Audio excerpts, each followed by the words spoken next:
ท่านครับขอต้อนรับเข้าสู่รายการกฎหมายเพื่อชุมชนทางสถานีวิทยุพระพุทธศาสนาวัดฝายหินทุกวันเสาร์นะครับ10 ถึง 11 นาฬิกาผมทนายสุรชัยจินวัฒน์ดำเนินรายการก็พบกันทุกวันเสาร์นะครับแล้วก็คลื่น FM 104.5 เมกะเฮิรตซ์ก็วิทยุพื้นฐานธรรมดาหรือจะใช้วิทยุเข้าไปฟังเพลินฟังแอปฟังเพลินก็ได้นะครับถ้าจะฟังแต่เสียง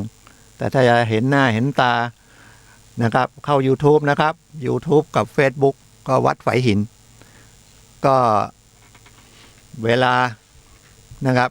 ประมาทไม่ได้เวลาก็กินเราทุกอย่างเลยนะ กินชีวิตเรากิน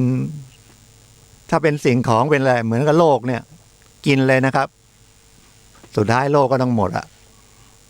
ชีวิตเราก็สั้นเหลือน้อยเดียวนะเข้ามาสิ้นเดือนละฉะนั้นอย่าประมาททำอะไรความประมาทนะมันไม่ใช่แค่ตายก็ยังทีก็ดีเนาะ หมดสิ้นไปแต่จริงๆมันตายไปแล้วก็เกิดอีกอะเกิดตายเกิดตายเกิดก็น่าจะเบื่อนะก็เป็นรายการกฎหมายนะครับ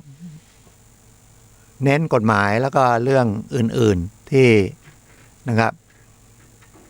เป็นความรู้เจตนาจริงๆอย่างที่ผมเรียนนะครับผมก็มาออกรายการเพราะว่ากฎหมายเนี่ยมันเกี่ยวข้องกับชีวิตประจำวันเรานะครับตลอดเลยตั้งแต่เราก่อนที่เราจะเกิดละนะครับพ่อแม่เราสมรสกันก็เพื่อมันถูกต้องกฎหมายก็นะครับจดทะเบียนสมรสออกลูกออกมาก็นะครับเป็นบุตรที่ชอบด้วยกฎหมายของบิดามารดานะครับแต่ถ้าไม่ไปจดทะเบียนสมรสก็เป็นบุตรที่ชอบโดยของมารดาอย่างเดียวถ้ามารดาทำข้าราชการทำรัฐวิสาหกิจอะไรหรือได้เงินช่วย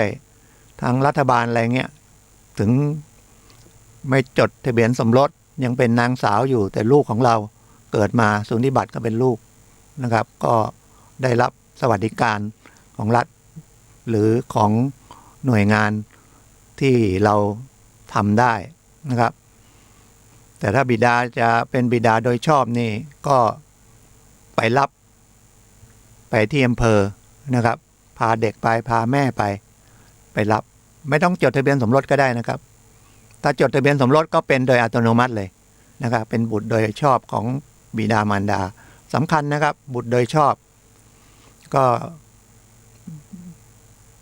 อย่าไปมองว่าลูก ไม่มีสมบัติก็ไม่ได้นะบางทีลูกได้มรดกจากตาจากยายซึ่งมีฐานะก็ได้นะครับเกิดบุตรตายก่อนนะครับบิดามารดาก็ถือว่าเป็นทายาทที่รับมรดกอันนี้เราพูดถึงเรื่องทรัพย์สินเพราะมนุษย์ก็เรื่องเงินเรื่องทองทั้งนั้นแหละครับเดือดร้อนกันเนี่ยนะครับสังคมก็เอาหลักเศรษฐศาสตร์ก็เอาตัวเลข ว่ากันนะครับว่าถ้าตัวเลขเพิ่มไปเรื่อยๆก็ดีตัวเลขมันเพิ่มเป็นรายได้หรือมันเป็นหนี้ก็ไม่ดีนะครับก็มีเรื่อง2-3เรื่องคุยซึ่งอาจจะซ้ำแล้วซ้ำอีกก็เรื่องกู้ยืมเรื่องค้ำประกันเนี่ยนะครับและอีกอันหนึ่งก็เงินในที่กองทุนหมู่บ้านเนี่ยเป็นความเดือดร้อนนะครับเพราะยิ่งอย่างเงี้ยโรคภัยไข้เจ็บเนี่ยมาเตือนเราโควิดว่ามนุษย์อย่าเก่งนะโควิดเก่งที่สุดละ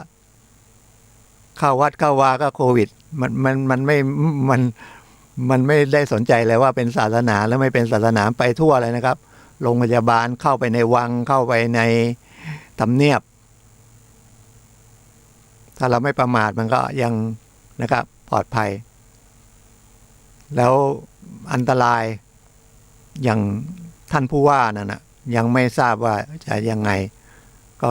เพราะมันกินปอดทำลายปอดสำคัญครับ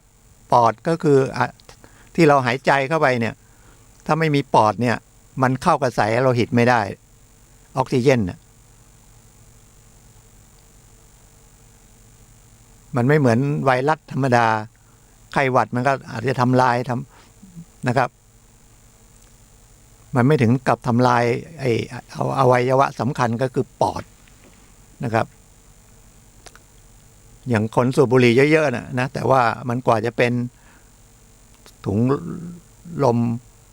โป่งพองเนี่ยมันก็นานแต่ไวรัสตัวนี้มันกินนะหายใจไม่ได้สุดท้ายก็ต้องเสียชีวิตเพราะว่ามนุษย์น่ะอากาศนะครับอุณหภูมิในร่างกายอากาศอาหารนะครับมันขาดอย่างหนึ่งอย่างใดเนี่ยนะครับโดยเฉพาะขาดอากาศเนี่ยมันเสียชีวิตเร็วที่สุดจะกั้นหายใจหรือผูกคอตายเนี่ยถ้าไม่ได้ฝึกอะไรจริงๆนะนาที2 นาทีก็ตายแล้วทำไมตายออกซิเจนที่ขึ้นไปเลี้ยงสมองตายก่อนแล้วก็เราก็เป็นอัมพาตนะครับก็เป็นภาระถ้าไม่ตายก็ภาระกับครอบครัวเราครับเรื่องกู้ยืมเนี่ยดูเหมือนง่ายๆนะแต่ว่าให้เงินเขาไปแล้วมันยากก็คือยิ่งโดยเฉพาะเจ้าหนี้เนี่ยนะกว่าจะไปติดตามเนี่ยยากลูกหนี้ไม่เท่าไหร่อ่ะแต่ลูกหนี้ก็ได้เงินไปแล้วก็จะบอกว่าเขาไม่มีความรับผิดชอบก็ไม่ได้ฉะนั้นอยู่ที่คนให้ยืมเงินนะครับยิ่งช่วงนี้อย่าเลยนะครับเพราะว่ามันหมุนไม่ได้สมัยก่อนเขาอาจจะยืมเราไปถึงเวลาเขาไม่พอมีก็อาจไปยืมคนอื่นมาให้ได้นะครับแล้วทรัพย์สินอะไรพวกนี้ก็ไม่มีประกันให้เรานะแล้วเวลาก็รู้กฎหมายมั่งไม่รู้กฎหมายมั่งก็บอกให้ทำสัญญาก็ไปซื้อสัญญานะครับที่เขาขายที่ร้านขายเครื่องเขียนอย่างเงี้ยหรือในเซเว่นก็มีนะรู้สึกมีเซเว่นนี่ขายทุกอย่างไปซื้อมาแล้วก็ไม่ได้อ่านให้ท่วนทีท่วนไม่เข้าใจว่าไอ้ตรงที่เขาเว้นว่างไว้เนี่ยเขียนอะไรอันตรายนะครับข้างบนอาจจะเขียนว่าผู้ให้กู้ไปเขียนกันเป็นผู้กู้ไปแล้วบัตรประชาชนคนที่มากู้อันนี้พูดแง่เจ้าหนี้ก่อนแล้วกันนะครับก็ไม่ได้เอาบัตรประชาชนถ่ายเอกสารแล้วก็เซ็นรับรองเอกสารแนบ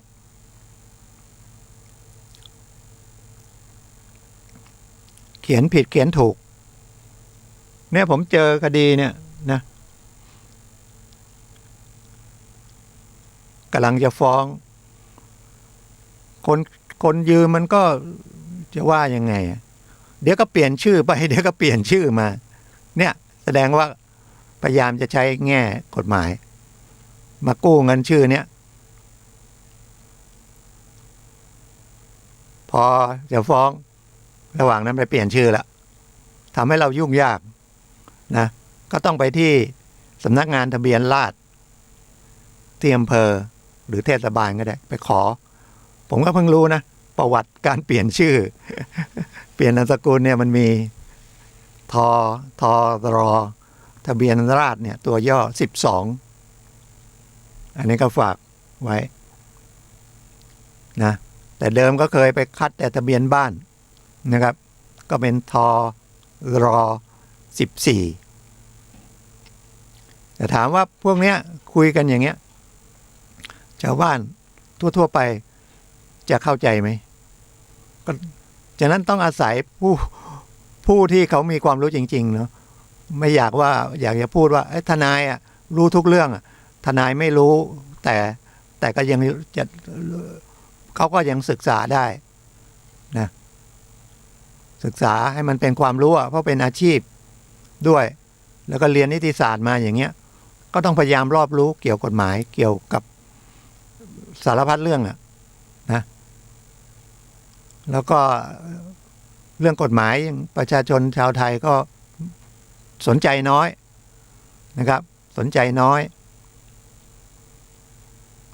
แล้วคนที่รู้ก็เอาเปรียบบางท่านนะครับบางท่านฉะนั้นสภาทนายความเนี่ยถึงพยายามให้ความรู้เขียนไว้ในกฎหมายเลยทนายความมีหน้าที่ให้ความรู้แก่ประชาชนเป็นหน้าที่เลยแต่ทีนี้จะใช้ช่องทางยังไงนะจะใช้ช่องทางยังไงนะผมก็โอกาสดีนะได้มีโอกาสนะวัดไฟหินก็ให้โอกาสกสช.ก็บังคับไว้ว่าต้องมีรายการอันเป็นสาระเกี่ยวกับกฎหมายความจริงก็มีคลื่นวิทยุนะอย่าง106.75ของรัฐสภาถ้าไม่ติดถ่ายทอดก็จะมีรายการกฎหมายเป็น2 ชั่วโมงเลยนะครับสอบถามอะไรก็ได้แล้วของสภาทนายความจังหวัดเชียงใหม่เขาก็พูดผมจำวันไม่ได้นะครับที่มช.นะครับมช100นะครับแล้วก็คลื่นของสถานีวิทยุแห่งประเทศไทยก็มีนะครับแต่ถามว่าเราจะสนใจไหม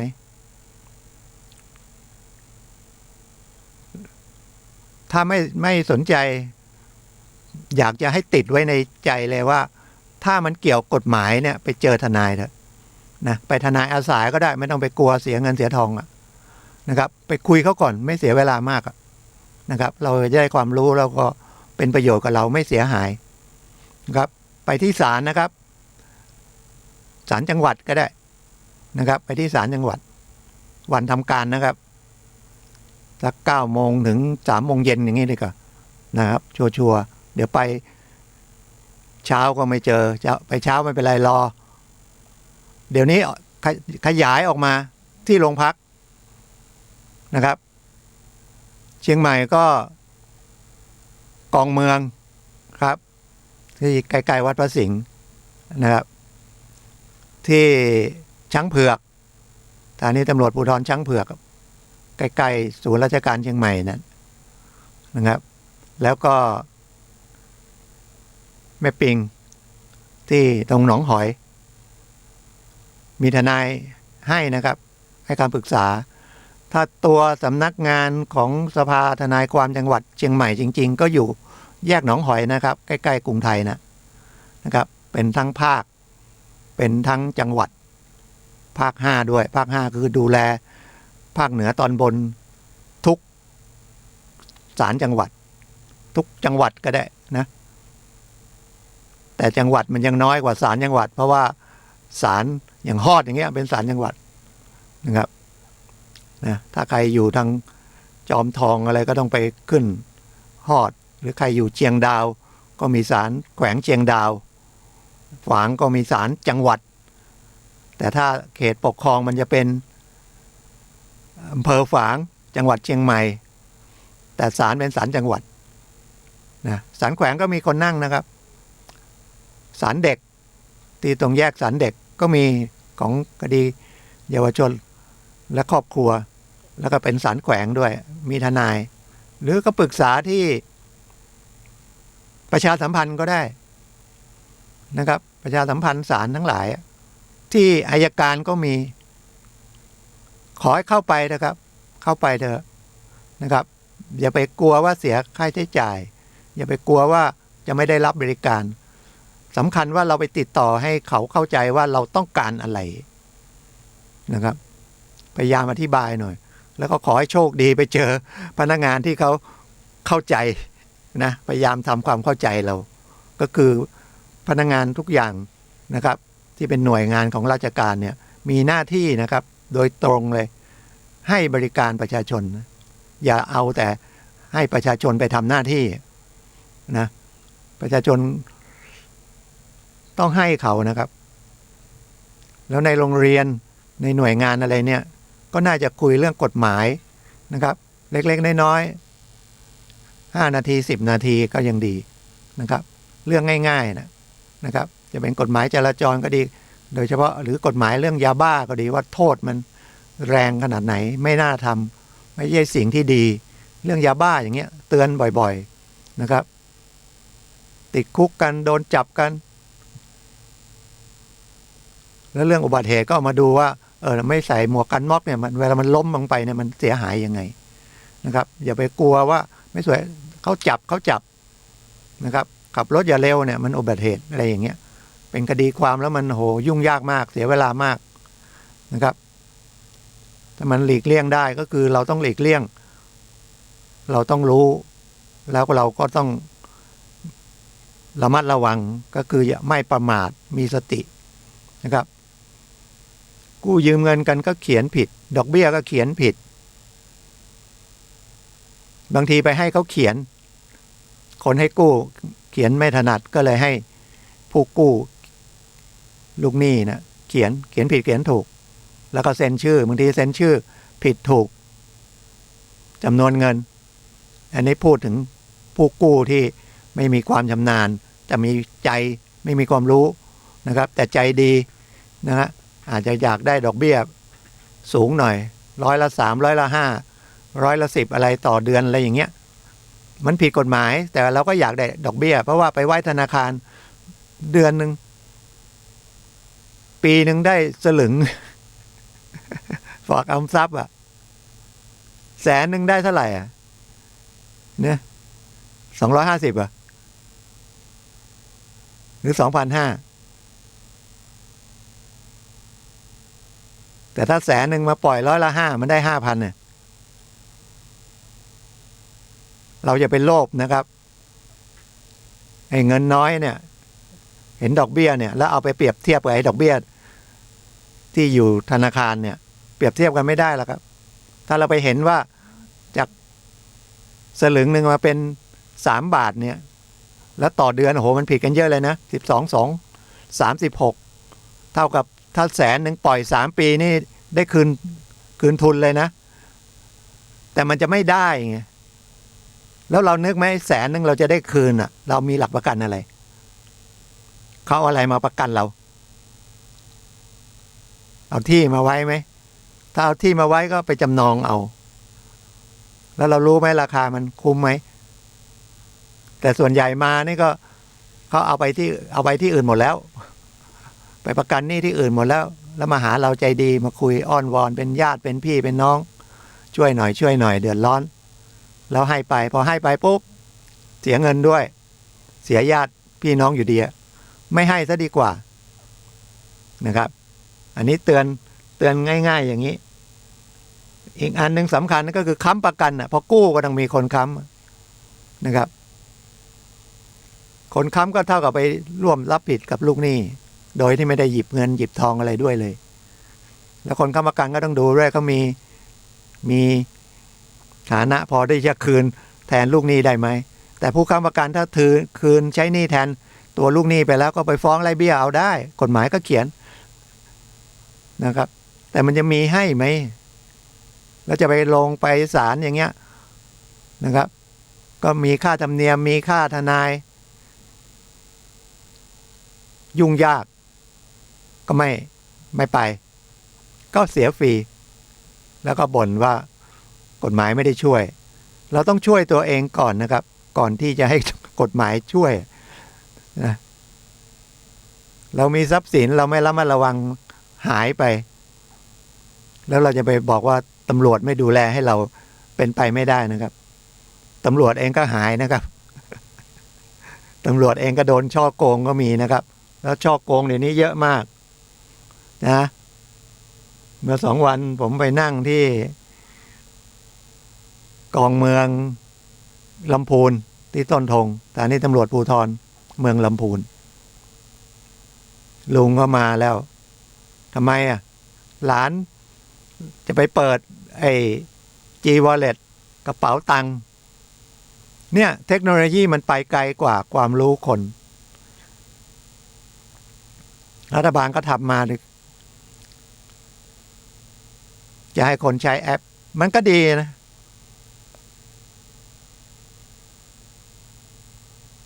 แต่แม้แต่ผมเนี่ยพูดตรงๆนะโทรศัพท์ผมก็เพิ่งซื้อมานะครับประมาณสัก 5 ปีเนี่ยก็ยังเป็นรับ 4G ได้อะเข้าเป๋าตังค์ไม่ได้อะ G Wallet ของรัฐบาลกระเป๋าตังค์เพราะว่าเขาให้ถ่ายบัตรประชาชนสแกนนี่บัตรประชาชนผมมันนะมันก็เลือนเนี่ยทำมา10 ปีแล้วเพราะว่าคนอายุเกิน60ก็บอกตลอดชีพถ้าผมไปเปลี่ยนผมเสีย100มันก็แปลกๆมันก็น่าจะมีอายุเนาะ6 ปี9 ปีอะไรก็ว่ากันไปถ้าสูญหายเนี่ยไปทำบัตรประชาชนเนี่ยนะครับถ้าไม่ใช่เป็นช่วงที่มันหมดอายุนะหมดอายุก็ไปก่อน6 เดือนได้หลัง6 เดือนได้ไม่เสีย100แต่ถ้าคุณอยู่ดีเปลี่ยนชื่อเปลี่ยนเสียงย้ายทะเบียนบ้านย้ายอะไรแล้วอยากจะไปเปลี่ยนนะอยากได้บัตรใหม่อะไรเงี้ยคุณเสีย100แล้วเอาไปถ่ายบัตรเนี่ยก็ไปถ่ายที่ไหนก็ได้นะครับแต่ทำเบื้องแรกเนี่ยน่าจะต้องที่ภูมิลำเนาที่มีทะเบียนบ้านอยู่สแกนไปไม่อ่านแต่ไปเข้าไอ้โควิดไทยชนะได้นะครับเข้าหมอชนะได้ถ่ายบัตรประชาชนโอ้มันอ่านไม่พอถ่ายรูปตัวเองเพื่อแสดงตนอีกคือคนคิ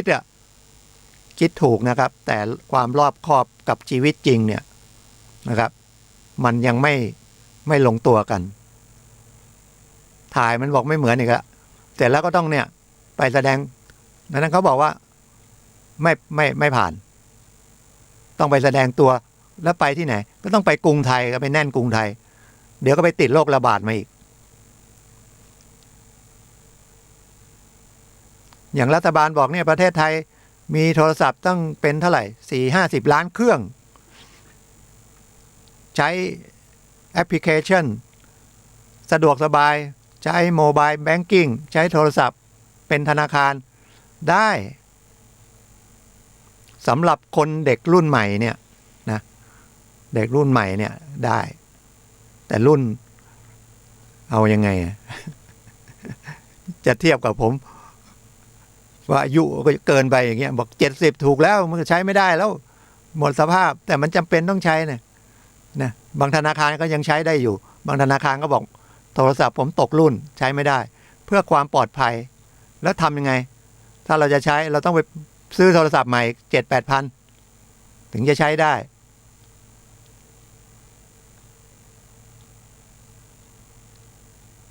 มันไปด้วยกันไม่ทันนะครับแล้วก็เวลาเขาออกกฎหมายก็อย่างเงี้ยเข้าไปในสภาหรือรัฐบาลจะช่วยคนก็คิดมาคนคิดมันเด็กรุ่นใหม่นะมันใช้แอปพลิเคชันมันก็ต้องผมว่าไอ้40 ล้านเครื่องเนี่ยมันจะใช้ได้สัก20 ล้านอีก20 ล้านมันก็ตกหล่นก็ต้องไปแสดงตัว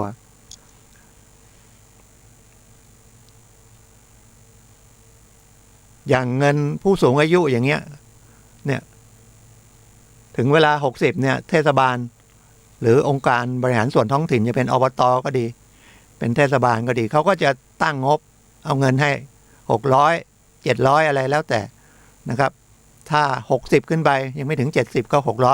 600ก็เข้าให้เลยนี่พอเข้ามาไปซ้ำซ้อนโดนเรียกคืนผมบอกตรงนี้เลยนะครับถ้าเรียกคืนก็ยังไม่ต้องคืนละครับถ้าจะคืนก็คืนตามที่เป็นรายเดือนคืนเข้าไปก็รับมา10 ปีจะให้คืนทีเดียวอะไรเป็นหมื่นอย่างเงี้ยชาวบ้านใช้ไปหมดแล้วอายุก็เยอะแล้วพนักงานจริงๆก็ต้องไปบอกคนที่จ่ายประมาทเลินเล่อไหมคุณไม่ตรวจสอบให้ดีคุณจ่ายไปแล้วเวลาไปเรียกคืนก็อ้างนี่เงินหลวงมันก็เหมือนกับขู่ชาวบ้านก็กลัวแล้วบางทีบอกมีเท่าไหร่มาให้ก่อนเพราะถ้าไม่ให้จริงๆบริษัทพนักงานองค์การบริหารส่วนท้องถิ่นทั้งหลายควรจะเป็นผู้รับผิดชอบไล่กันมาตั้งแต่นายกยันพนักงานเลยคุณจ่ายยังไงคุณดูเขา60อย่างเดียวนะ ฐานข้อมูลมันไม่พอเพราะบัตรประชาชนจริงๆเขาทำมามีซิมการ์ดอะแต่ไม่ได้บันทึกไงมีบันทึกแต่วันเดือนปีเกิดกรุ๊ปเลือดมีหรือเปล่าซึ่งมันมีข้อมูลที่จะบันทึกได้เยอะอย่างดีก็ถามโสดหรือสมรสบันทึกไม่ได้เป็นประโยชน์แพ้ยาอย่างเงี้ยบันทึกไหมเขาก็ไม่สนใจเขาจะมาถามนะถ่ายบัตรได้บัตรมาแล้วก็ใช้ไม่สมประโยชน์แล้วพอผิดพลาดไปแปลจากประชาชนบอกเลยนะครับไม่ใช่ว่าสอนเบี้ยวนะเงินหลวงก็ต้องคืนถูกแต่เมื่อเรารับมาเดือนละ500-600เราก็ขอคืนเดือนละ500-600นะครับทำบันทึกกันไว้ตายก็จบเพราะฉะนั้นก็ต้องร่วมกันรับผิดอ่ะคุณประมาทเลินเล่อเราไม่ได้มีเจตนาโกงหลวงอ่ะมาขอคืนก็ขอบอกเนี่ยมันผิดพลาดไปละต่อไปไม่ส่งแล้วนะเพราะคุณมีที่มันผิดพลาดก็คือมีบำนาญอยู่แล้วนะแต่มันไม่ได้บันทึกไงนะอบต.ก็เอาเงินมาสมัยก่อนเดินแจกด้วยไม่เอาเข้าบัญชีเพราะชาวบ้านก็ไม่ค่อยไปเปิดบัญชีขี้เกียจไปถอนขี้เกียจไปใช้บัตร ATM เอาแค่บัตร ATM ก็ไปใช้ไม่ได้แล้วเลขก็จำไม่ได้เลข6 ตัวแล้วก็ไปเขียนไว้เสร็จโดนลูกหลานหลอกนะครับอย่างเนี้ยไปเปิด G Wallet เนี่ยหลานมาทำให้เสร็จเลยเพราะว่าบอกเดี๋ยวจะได้เงินช่วยจากรัฐบาลต้องเปิด G Wallet เปิดเสร็จได้รหัสอะไรเป็นคนทำเนี่ยแต่ใช้โทรศัพท์ของลุงแล้วในลุงก็ไปโอนเงินเอาเข้ามาอยู่ดูดเงินลุงไป90,000อ่ะ ลุงต้องไปแจ้งตำรวจจับหลาน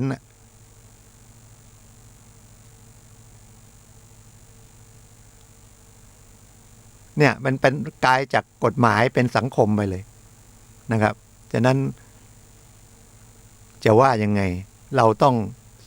หาความรู้แล้วก็ต้องสนใจที่จะได้รับรู้ด้วยนะครับไม่นั้นจะเป็นอย่างเงี้ยกฎหมายก็ถ้าเป็นกฎหมายมันก็เป็นข้อที่จริงตามนั้นก็ไปเข้าเรื่องข้อกฎหมายแต่ถ้าจริงๆเนี่ยมันไม่ได้เจตนานะขาดเจตนาหรือเป็นลาภเรื่องของเรื่องกฎหมายแพ่งพาณิชย์ลาภมิควรได้อยู่ดีเอาของมาให้มาฝากไว้ส่งมาให้เราเป็นของกินแล้วก็กินไปหมดแล้วจะว่าเราไปโกงได้ไงเอาเงินมาบอกเนี่ยมีคนฝากมาให้แต่ผิดตัวแล้วเราก็ไม่รู้เรื่องรู้ราวใช้ไปละถ้าจะมาเอาคืนเราก็ว่านะแต่จริงๆไม่ต้องคืนอ่ะราบมิควรได้ก็ไม่คุณเอามาให้เขามายัดเยียดให้เขา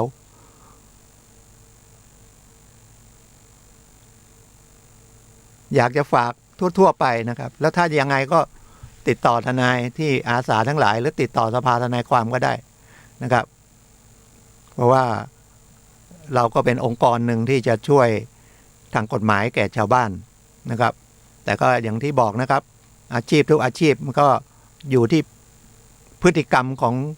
คนที่ทำอาชีพนั้นนะครับก็คือเขาจะใจดีมีศีลธรรมนะครับมีใจเป็นคนให้ไหมนะครับหรือเอาเปรียบทุกอาชีพนะครับจะเป็นทหารตำรวจข้าราชการอะไรก็แล้วแต่เป็นพนักงานธนาคารอะไรก็แล้วแต่หรือพนักงานส่วนท้องถิ่นก็แล้วแต่ก็ดูที่บุคคลนั้นด้วยนะครับอย่าไปเหมานะครับ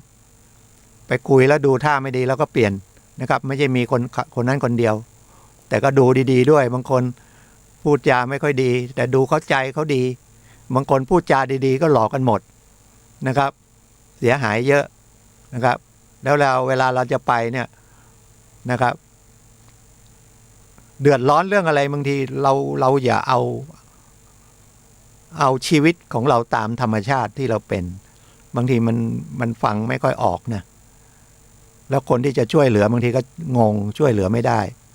นะอย่างมีอันหนึ่งก็โทรมาถามอย่างส่งไลน์มาส่งอะไรมา บอกเขาได้บ้านมาเนี่ยได้บ้านมาตกทอดมาจากอุ้ยจากปู่จากย่าอย่างเงี้ยมาถึงแม่ก็อยู่บ้านนี่มาตลอดอะนะแล้วตอนไปรับมรดกบางทีไม่ไปพี่น้อง2 คนตอนแม่ตายแม่หมายถึงยายไอ้นี่คนที่เดือดร้อนนี่เป็นหลานละรุ่นหลานละไม่ไปพี่น้องกันใส่ชื่อพี่ไว้ฮะที่ดินแปลงนั้นน่ะแล้วก็บ้านนั้นน่ะที่หลานมันอยู่ก็ให้มันอยู่ต่อไปฮะนะครับไปมาคนที่เป็นเจ้าของที่นะครับ ไปแต่งเป็นผู้หญิงพอมีสามีก็เปลี่ยนบอกไอ้นั่นที่ชื่อเราเนี่ยและคนไม่อยู่เนี่ยนะเราจะเอาทั้งหมดอย่างเงี้ยไล่หลานทีนี้ว่าโทรมาถามผมทำยังไงคือโทรมาถามเนี่ยถูกนะชาวบ้านจะโทรมาถามว่าเนี่ยมีปัญหาอย่างเงี้ยแก้ยังไงแต่เรื่องของข้อเท็จจริงของมนุษย์เนี่ยโดยเฉพาะเกี่ยวกับกฎหมายเนี่ยมันไม่ใช่ปวดหัวบอกไอ้เนี่ยปวดหัวโทรมาเนี่ยปวดหัวทำอะไรผมก็ต้องบอกว่าไปซื้อยาพาราปวดท้องก็ไปซื้อยาแอนตาซินแต่มันใช่ไหมถ้าจะแก้อย่างนั้นอ่ะมันก็เหมือนกับไม่ได้แก้ทำให้ทำลายไปอีกนะแล้วไปมองว่าเฮ้ยมันไม่ดีไปมองฝ่ายตรงข้ามอยู่ดีมาไล่หลานมันไม่ใช่ประเด็นนะประเด็นมันต้องพูดว่าหลานไปอยู่เพราะว่าได้สิทธิ์มาจากแม่อะไรก็ว่าไปว่าเราได้สิทธิ์อย่างนี้นะแล้วก็ถามว่าเขามีสิทธิ์ได้ไหมถ้าอยู่มาเกิน10 ปีแล้วอยู่มาโดยเปิดเผยแสดงความเป็นเจ้าของต่อมาจากแม่อย่างเงี้ยนะครับแล้วมันมีเนื้อเรื่องมันมาอย่างเงี้ยไปที่ดินมีการรับมรดกช่วงนั้นยายตายไปแล้วตอนนั้นตัวเองก็อยู่แต่อยู่ต่างจังหวัดให้พี่สาวไปรับคนเดียวอะไรเงี้ยแล้วให้หลานอยู่อย่างเงี้ยมันเป็นการแสดงสิทธิ์เราต้องแสดงว่าเรามีสิทธิ์ก่อนนะครับเพื่อจะเอาสิทธิ์ไปเถียงกับคนนั้นนะไม่ใช่ไปมันไม่ดีเลยเนี่ยมันเป็นสามีไม่เกี่ยวเลยมันไปยุป้าอย่างเงี้ยมาไล่มันออกอย่างเงี้ยคือพูดแบบชาวบ้านอย่างนั้นแล้วพอให้ไปที่ดินก็คัดอะไรมาไม่ได้ไม่เข้าใจได้โฉนดมาก็ดีแล้วก็ได้โฉนดมาก็ไม่ได้เห็นส่งมาทางไลน์มันก็ดูยากนะแล้วก็แทนที่จะโทรก็ไม่โทรบางทีพิมพ์มาไปนั่งคิดนั่งพิมพ์โทรเลยมันนั่งก็มาหาเลยนัดเจอหน่อยหรือก็ไปเจอทนายที่อาสาทั้งหลายนะครับแล้วก็พยายามฟังด้วยนะครับว่าเป็นยังไงมันสำคัญที่เรานะที่เราจะเรียบเรียงเรื่องอย่างนั้นหรือเราจะไปร้องศูนย์ดำรงธรรมศูนย์ดำรงธรรมมีนะครับแต่ก็ต้องดูด้วยว่าคนที่เขารับเรื่องนั่นนะบางทีผมเคยไปเจอด้วยตนเองเลยเป็นเด็กรับมาศูนย์ดำรงธรรมอำเภอนี่จริงๆประธานก็คือนายอำเภอหรือบางทีก็มอบให้ปลัดก็ไม่ได้ตำหนินะครับท่านก็เรียนทางรัฐศาสตร์ก็มีกฎหมายด้วยอะไรเนี่ยแต่บางทีมันไม่ตรงกับเรื่องของกฎหมายให้มันชัดเจนแล้วชาวบ้านก็คุยเขาไม่เข้าใจเขาก็พยายามทำให้แต่มันไม่ได้ผลตรงนะแม้แต่บางทีเราไปเจอทนายที่ใหม่ๆก็ไม่ตรงนะครับมันเหมือนเขียนกฎหมายดีเขียนอะไรมาแต่มันไม่ใช่อย่างอันนึงเนี่ยกองทุนหมู่บ้านเนี่ยกู้ยืมเงิน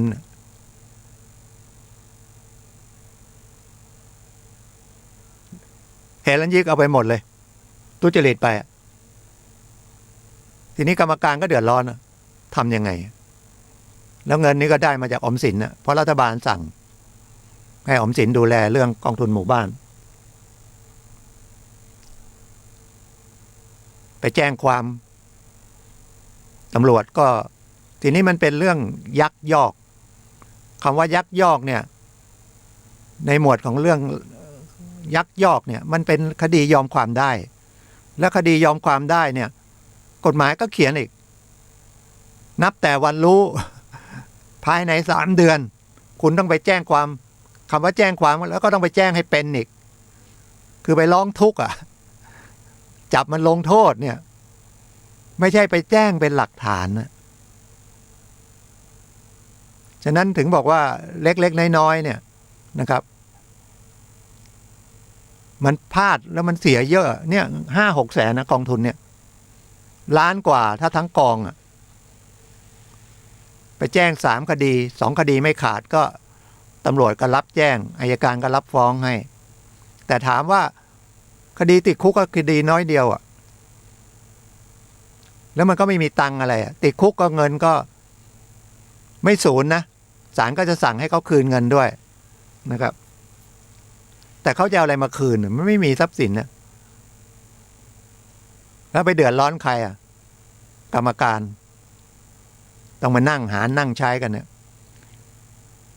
ทีนี้เหลืออีกอันหนึ่ง3 อัน3 กองอันนั้น1 ล้านรับไป500,000อีก500,000เนี่ยไม่รับเพราะขาดอายุความจะทำยังไงก็ไปติดต่อยุติธรรมจังหวัดยุติธรรมจังหวัดก็มีนะครับช่วยเหลือกฎหมายเนี่ยถ้าจำเป็นใช้ทนายเขาก็หาให้นะครับหรือไปที่สภาทนายความนะครับถ้าจำเป็นก็คือหมายว่าเราไม่ได้รับความยุติธรรมและเราไม่มีเงินจ้างทนายเป็นคนทุกข์คนยากเนี่ยสภาทนายความก็เข้าคณะกรรมการถ้าช่วยเหลือได้ก็จะช่วยเหลือโดยไม่ต้องเสียค่าทนายจัดหาทนายให้ฟรีแต่ต้องพยายามไปใช้นะแล้วก็ต้องรู้ว่าเงื่อนไขก็เป็นยังไงนะครับอันนี้มันเป็นเรื่องส่วนใหญ่เป็นเรื่องทางแพ่งนะครับมันไม่เหมือนคดีอาญาเนี่ยนะครับคดีอาญาเนี่ยเป็นจำเลยเนี่ยขอทนายศาลได้เลยนะครับศาลตั้งให้แล้วก็ทนายก็ได้ค่าตอบแทนจากศาลนะครับทนายอาสาที่ขึ้นทะเบียนไว้จะเป็นศาลเด็กก็ดีนะครับศาลเด็กก็คือศาลเยาวชนและครอบครัวเนี่ยศาลแขวงศาลจังหวัดนะครับมีทนายขอได้แล้วก็เป็นตามกฎหมายเลยในมันมาตั้งแต่ปี40แล้วตั้งแต่รัฐธรรมนูญปี40แล้วทนายในคดีอาญาเนี่ยขอได้เขียนมาอยู่ในกฎหมายประมวลกฎหมายวิธีพิจารณาความอาญาด้วยนะครับขอได้นะเดี๋ยวนี้ก็มีนั่งโรงพักให้ดีคำปรึกษาก็ไปตกลงกันเองไปทำเป็นสัญญากู้อีกอันที่ไม่ได้แจ้งความไม่ได้ยังดีมันก็เซ็นให้แล้วเขาก็ไปร้องยุติธรรมจังหวัดให้ไปฟ้องคดีแพ่งอันนี้มันก้ำกึ่งนะเพราะเงินกู้เนี่ยถ้าฟ้องเงินกู้เนี่ยตามสัญญาเงินกู้เนี่ยถ้าเขาสู้คดีมันอาจจะหลุดอันนี้บอกไว้เพราะเรายังมันมีการกู้เงินมีลายมือชื่อแต่ถ้ามันสู้ว่าไม่ได้รับเงินกู้อันนี้ก็เป็นประโยชน์ทั้ง2 ฝ่ายนะถ้าคนไม่ดีแล้วเอาอันนี้ไปแก้นั้นก็เรื่องของเขานะไม่ใช่ว่าผมมาแนะเรื่องไม่ถูกต้องอันนี้ก็ถือว่าถ้าเจ้าหนี้ก็ต้องระมัดระวังนะครับฉะนั้นถ้ามันเงินเยอะเนี่ยควรจะโอนเข้าบัญชีเขาแล้วก็ถ่ายสมุดบัญชีเขาไว้แล้วเป็นชื่อตรงกันกับคนกู้ไอ้เรื่องเปลี่ยนชื่อเปลี่ยนอะไรเนี่ยไม่เป็นไรหรอกมันมีเลขบัตรประจำตัวประชาชนอยู่มันจะเปลี่ยนเป็นอะไรก็ขึ้นศาลได้ยังไม่ได้เถียงคือรอบคอบนะครับไม่ใช่หอบเงินสดมาอย่างรายหนึ่ง400,000ไปถอนเงินสดมาให้เขาเลยแล้วอย่างเงี้ยถ้าฟ้องไปบอกว่าทำเป็นสัญญากู้จะถือว่าเป็นปณีประนอมไหมเป็นรับสภาพหนี้ไหมถ้ารับสภาพหนี้มันก็ไม่ใช่เรื่องกู้เงิน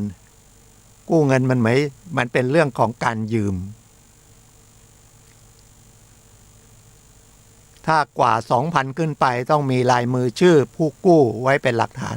เซ็นตรงไหนก็ได้ฉันเอาเงินไปเกิน 2,000 นะกว่า 2,000 ถึงจะไปฟ้องร้องได้แล้วถ้าเป็นสัญญากู้ ต้องปิดอากรอีกนะครับ15,000 บาทสัญญาค้ำประกันก็ต้องติดอากรอีกไม่เกิน10 บาทสูงสุดยังไงก็10 บาท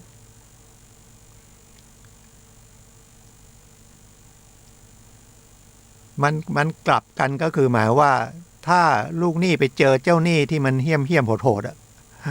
มันก็เป็นแบบเสียเปรียบนะแต่ลูกหนี้ก็แบบว่าไม่ระวังเพราะว่าถ้าเข้มงวดมากเขาก็ไม่ให้กู้เป็นเบี้ยล่างกลับกันเจ้าหนี้ที่มันไม่ได้เป็นอาชีพไม่ค่อยรู้แต่ใจดี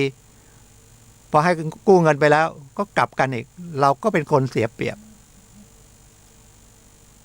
จะบอกกฎหมายไม่ได้ดูแลก็ไม่ได้ฉะนั้นผมพูดตั้งแต่เริ่มรายการแล้วนะครับว่าเราระวังตัวเราเองอย่าประมาทเดี๋ยวนี้หลอกกันสารพัดหรือบางทีไปเห็นแก่ดอกเบี้ยเขาชวนลงทุนทางออนไลน์ค้าทองโดนหมดจะว่าชาวบ้านทั่วไปก็ไม่ได้นะถ้าคนระวังเนี่ยมันจะเป็นระดับไหนก็ได้แต่ถ้าความโลภมันเกิดซึ่งมันมีอยู่ในจิตใจมนุษย์โดยธรรมชาติอยู่แล้วนะหมอก็โดนอาจารย์มหาวิทยาลัยก็โดน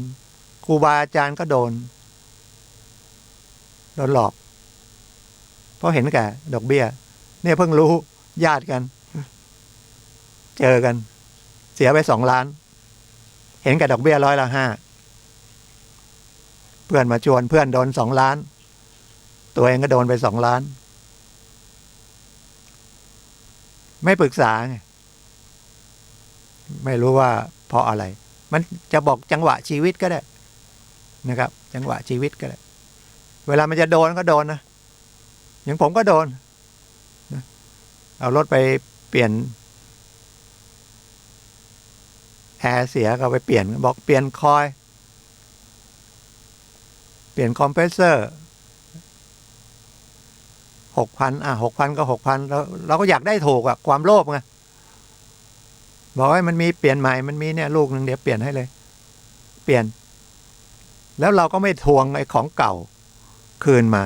ปกติไปซ่อมอะไรต้องเอาของเก่าคืนมานะครับบอกไว้เลยเขาเอาของเก่าเรานั่นไปย้อมแมวแล้วก็ใส่เครื่องเรามามันก็พอวิ่งได้แล้วเขาก็ฉลาดเขาก็เขียนรับประกัน6 เดือน6 เดือนมันพังเลยดีนะมันไม่ผมไม่ไปอันตรายผมไปเปลี่ยนใหม่หมดไป10,000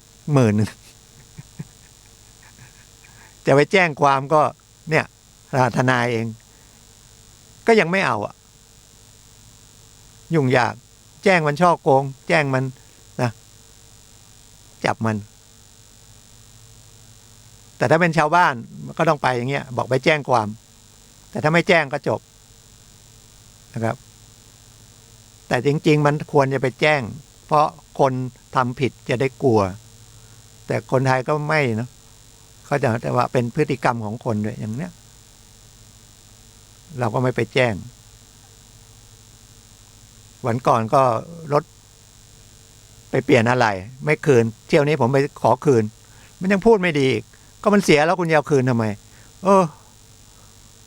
ถึงจะเป็นศูนย์นะไม่อยากบอกว่าเป็นศูนย์อะไรเดี๋ยวเขาจะเสียหายบริษัทญี่ปุ่นรถญี่ปุ่นเนี่ยผมเกียร์ถอยหลังปกติเข้าเกียร์ถอยหลังมันจะมีไฟถอยเราก็แก้เองเรานึกว่าหลอดมันขาดเราก็ไปซื้อหลอดมาใส่มันก็ไม่ติดไปที่ร้านทำเองไม่ได้แล้วไปที่ร้านไฟฟ้าที่ซ่อมรถยนต์เขาก็เช็คให้บอกหลอดไม่ขาดแต่มันเป็นสวิตช์อยู่ที่เกียร์เขาต้องไปขึ้นแท่นเขาไม่มีเครื่องมือแล้วก็ไม่มีอะไหล่ผมก็ต้องไปเข้าศูนย์ไปแล้วก็บอกเป็นอย่างเงี้ยเขาก็ต้องเช็คอีกเสียเวลาเป็น2 ชั่วโมงสุดท้ายอะไหล่ไม่มีเดี๋ยวนี้เขาจะไม่เก็บอะไหล่นะครับศูนย์อะไหล่ที่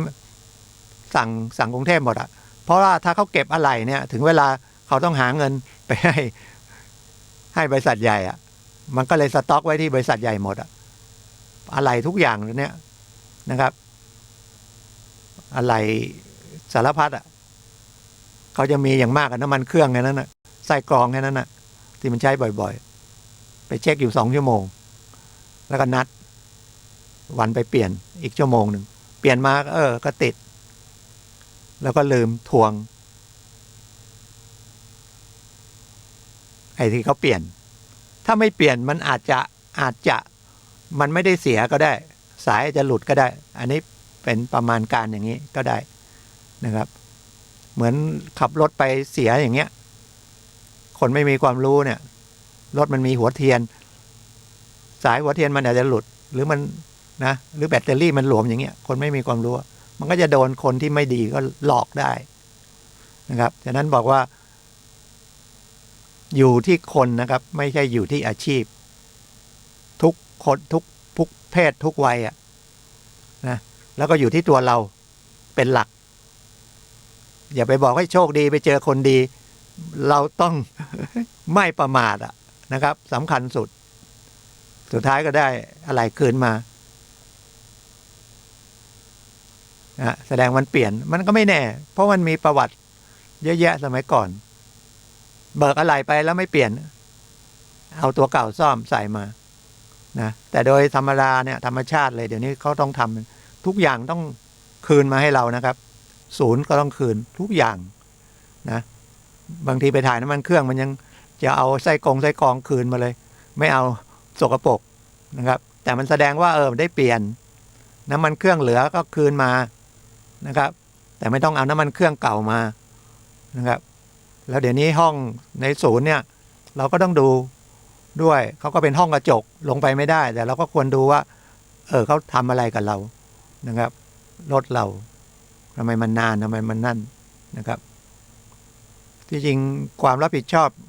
ในหน้าที่เนี่ยมันสำคัญนะครับคุณจะเป็นลำดับไหนก็แล้วแต่อยู่ในองค์กรอยู่ในลูกจ้างจะเป็นระดับไหนนะต้องมีความรับผิดชอบในหน้าที่สูงนะครับไอ้ส่วนตัวเราเนี่ยนะจะหงุดหงิดขัดข้องอะไรเข้าไปทำงานมันต้องทิ้งหมดเลยนะครับเขามารับบริการแล้วคนไปรับบริการก็คือตัวเราเนี่ยเราก็ต้องไม่ประมาทรู้ด้วยว่าไปยังไงคุยยังไงนะครับก็ถ้าเป็นหนี้รีบไปปรับปรุงโครงสร้างหนี้นะทุกที่เลยนะครับปรับปรุงโครงสร้างหนี้ก็เอาง่ายๆนะอย่าให้เขาปรับดอกบรรเทาเราแล้วเราก็ขอส่งดอกอย่างออมสินเนี่ยนะแต่เขาปรับของที่พวกครูนะครับเขาก็ส่งดอกสัก25%ก็ได้ถ้าดอกมันเยอะ25%คือสูตรไม่เหมือนกันนะแต่หลักก็คือต้นมันไม่มีปัญญาส่งแล้วเจ้าหนี้ทั้งหลายจะเป็นธนาคารก็ดีเป็นอะไรก็แล้วแต่เขาต้องการดอกฉะนั้นแต่ดอกไม่ไหวอีกเราก็ขอ 10% 20% อะไรเพราะว่าธนาคารนะครับหรือไอ้ที่ปล่อยเงินห้องแถวอะไรหรือไฟแนนซ์อะไรเนี่ยมันดูด้วยแบงก์ชาติอยู่นะครับดูด้วยแบงก์ชาติอยู่ดูแลอยู่อย่างธนาคารแล้วกันถ้าหนี้มันเยอะเนี่ยหนี้เสียเยอะเนี่ยธนาคารก็ต้องสำรองละเดี๋ยวธนาคารล้มไปสมัยเหมือนปีอะไรที่ทัดมันล้มนะเขาก็แก้มาว่าเฮ้ยแล้วหนี้เกิน3 เดือนไปนี่ไม่บันทึกรายได้นะถ้าคุณจะบันทึกรายได้คุณต้องเอาทุนมาเติมนะคุณไม่ได้รายได้นะได้แต่ตัวเลขนะไม่ได้เงินจริงนะนี่ค้าง3 เดือนแล้วเราต้องรายงานแบงก์ชาติก็ต้องดูแล้วเพราะอย่างเงี้ยพวกหุ้นทั้งหลายเพราะว่าบริษัทธนาคารทั้งหลายเป็นมหาชนนะครับหุ้นอยู่ในตลาดหุ้นนะครับทำอะไรได้ไม่มีเป็นรายได้ NPL เนี่ยก็คือรายได้ที่ไม่อะไรหนี้ที่ไม่ก่อให้เกิดรายได้เนี่ย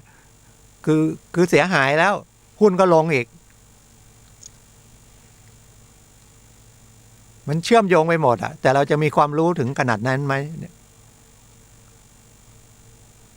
มีความรู้ไม่ใช่ถึงขนาดนั้นแต่ว่ารู้ประมาณนี้เพื่อจะได้คุยกับเจ้าหนี้ได้ครับแล้วเจ้าหนี้กับลูกหนี้เนี่ยต้องเป็นมิตรกันนะช่วยเหลือเกื้อกูลกันนะไม่ใช่ตอนเงินดีๆก็เงินเหลือก็มาให้กู้ คุณส่งดีเงินดีไม่ต้องดูอะไรเลยแต่เวลาปรับโครงสร้างนี่โอ้โหอะไรก็จะเอาแล้วส่วนใหญ่ประเทศไทยก็ไม่ได้ทำบัญชีถูกต้องแต่เวลาจะปรับโครงสร้างนี่ขอดูบัญชีอย่างเงี้ยภาษีก็เสียไม่เต็มแต่ถ้าจะช่วยเนี่ยต้องช่วยกันเพื่อไปด้วยกันได้ทั้งประเทศนะครับถ้าลูกหนี้เขาไม่ไหวจริงๆเลยแล้วไม่ผ่อนปลนให้เขาเลยเขาไม่ได้ตั้งใจเบี้ยวอ่ะเขาก็ต้องเอาไว้กินไว้ใช้ไว้ช่วยลูกน้องเขาก่อนละมันนั้นก็ยิ่งตายไปเลยฉะนั้นไปปรับปรุงโครงสร้างนี่ต้องให้โอกาสเขาดอกเบี้ยค้างก็อย่าเพิ่งคิดตั้งเป็นกองทิ้งไว้อย่างนั้นก่อนเหมือนกสย.เงินกู้ยืมการศึกษาต้องปรับประมาณนั้นไอ้เบี้ยปรับก็แขวนไว้ก่อนคุณส่งแต่ต้นถ้าคุณส่งได้ตามกำหนดไม่เอาแต่นั่นเป็นเงินหลวงแล้วนโยบายเขาออกมาอย่างนั้นนะแต่ถ้าเป็นแบงก์